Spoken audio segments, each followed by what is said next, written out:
জয় রাধা মাধব। আমি সোমা, রাঁচি থেকে। জন্মাষ্টমীতে ঠাকুরকে কী কী ভোগ নিবেদন করলাম বাড়িতে বানিয়ে, সেটাই একটু আপনাদের ভিডিও করে দেখাচ্ছি।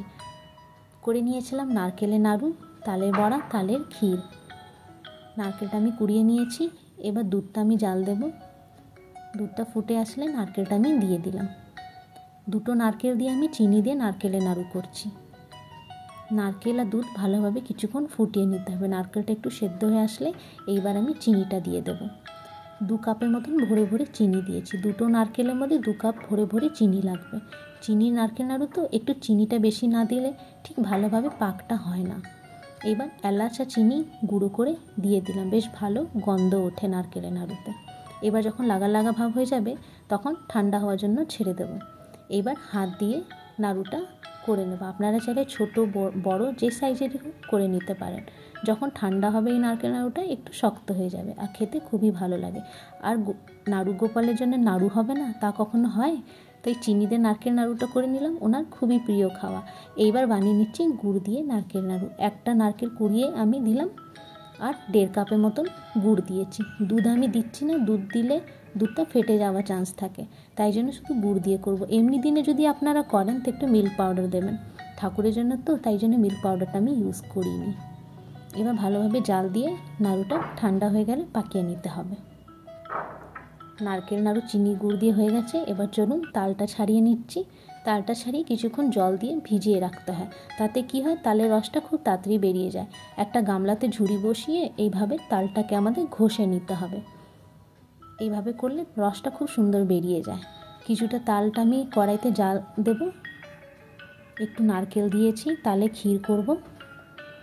এবার নারকেল আর তাল যখন ভালোভাবে একটু জাল দিয়ে দিয়েছি, এবার আমি কিছুটা দুধ দিয়ে দিলাম। তালে ক্ষীরে খুব একটা বেশি দুধের দরকার পড়ে না, অল্প দুধেই খুব স্বাদ হয়ে যায়। এইবার আমি চিনিটা দিলাম, স্বাদ মতনই চিনি দেব। এবার দেখুন রঙটাও চেঞ্জ হয়ে গেছে, ঘন ঘন হয়ে যাবে, তখন নামিয়ে দেবো। তালে ক্ষীরটা আমাদের রেডি হয়ে গেছে। এবার চলুন বানিয়ে নিচ্ছি তালের বড়া। গুড়, নারকেল, মৌরি আর একটু স্লাইড সন্ধক নুন, ময়দা দিলাম, তার হাফ কোয়ান্টিটি আমি সুজি দিলাম। গুড় দিয়েছি, নারকেল দিলাম, মৌরি আর একটু স্লাইড নুন দিলাম। সন্ধক নুনই দিয়েছি, ঠাকুরের জন্য বানাচ্ছি। এবার ভালো করে হাত দিয়ে মেখে নিতে হবে। প্রয়োজন পড়লে কিছুটা আরও ময়দা দেবেন। কিছুক্ষণ 10 মিনিট ছেড়ে দেবো। এবার কড়াইতে ঘি দিলাম। আপনারা চাইলে রিফাইন তেলও বানাতে পারেন, ঠাকুরের জন্য বানাচ্ছি তাই জন্য একটু ঘি দিয়েছি। ননস্টিকে ফ্রাই প্যান থাকলে খুবই ভালো হয়, এমনিতেও ভালো হবে, কিন্তু একটু তেলটা মাত্রাটা একটু বেশি লাগবে। এইভাবে ছোট ছোট করে বানাবো। তালের বড়াটা খুব একটা বড় বানাবো না, কাঁচা রয়ে যায়, তাই জন্য ছোট ছোট করেই বানাবো। প্রথমে হাই ফ্লেমে ভাজবো, তারপরে লো টু মিডিয়াম ফ্লেমে করে নিতে হবে। তালে বড়াটা আমাদের হয়ে গেছে রেডি।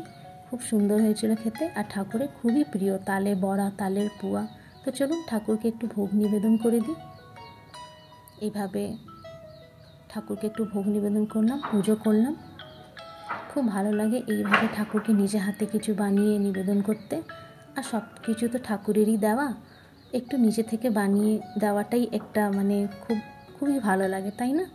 আর জন্মাষ্টমীতে এইভাবেই ঠাকুরকে আমি সাজিয়ে পুজো করলাম শনিবার দিন। হরে কৃষ্ণা।